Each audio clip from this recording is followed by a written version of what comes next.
Hello అండి, welcome to గుమగుమలాడే వంటిల్లు. ఈరోజు రెసిపీ వచ్చేసి మెంతి కూర టమాటో కర్రీ అండి. చాలా సింపుల్గా బేసిక్ స్టైల్లో చేస్తున్నాను. అంటే చాలా వరకు అన్ని మసాలాలు ఏం లేకుండా చాలా నార్మల్గా మనం కొత్తగా వంట చేసుకునే వాళ్ళైనా సరే, లేదు అంటే బ్యాచిలర్స్ అయినా సరే సింపుల్గా చేసుకునే స్టైల్లో చూపిస్తున్నాను.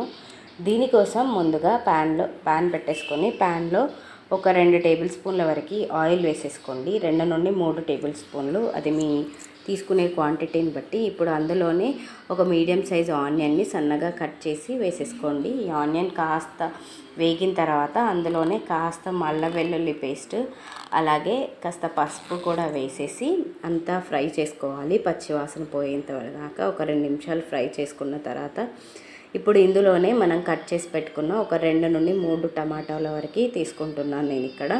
మీరు మెంతి కూర ఎక్కువ ఉంది అనుకుంటే ఇంకాస్త ఎక్కువ టమాటాలు కూడా వేసేసుకోవచ్చు. టేస్ట్ అనేది బాగుంటుంది.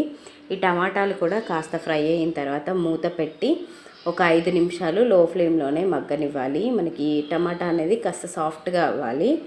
అప్పుడే మనకి టేస్ట్ అనేది బాగా వస్తుంది. ఇప్పుడు ఇందులోనే టేస్ట్కి సరిపడేంత కారము, ఉప్పు వేసేసుకొని అంతా కలిసేలాగా ఒక్కసారి కలుపుకోండి. ఈ ఉప్పు కారం అనేది ఆయిల్లో బాగా ఫ్రై అవ్వాలి. అందుకని మనం లిడ్ పెట్టేసి ఇంకో 2 నిమిషాలు బాగా ఫ్రై చేసుకోవాలి లో ఫ్లేమ్లోనే. 2 నిమిషాల తర్వాత మూత తీసి చూస్తే మనకి ఆయిల్ అనేది ఇలా రిలీజ్ అవుతుంటుంది. ఇప్పుడు మనం ముందుగా కట్ చేసి పెట్టుకున్న మెంతి కూరని కూడా అందులో వేసేసి ఈ మసాలా అంతా బాగా పట్టేలాగా మెంతి కూరకి ఒక 2 నిమిషాలు బాగా కలుపుకోవాలి. ఇలా కలుపుకున్న తర్వాత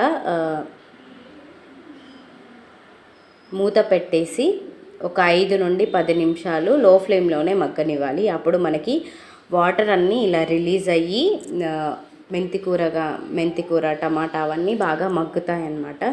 అండ్ ఉప్పు కారం కూడా మనకి దానికి మంచిగా పడతాయి మెంతి కూరకి.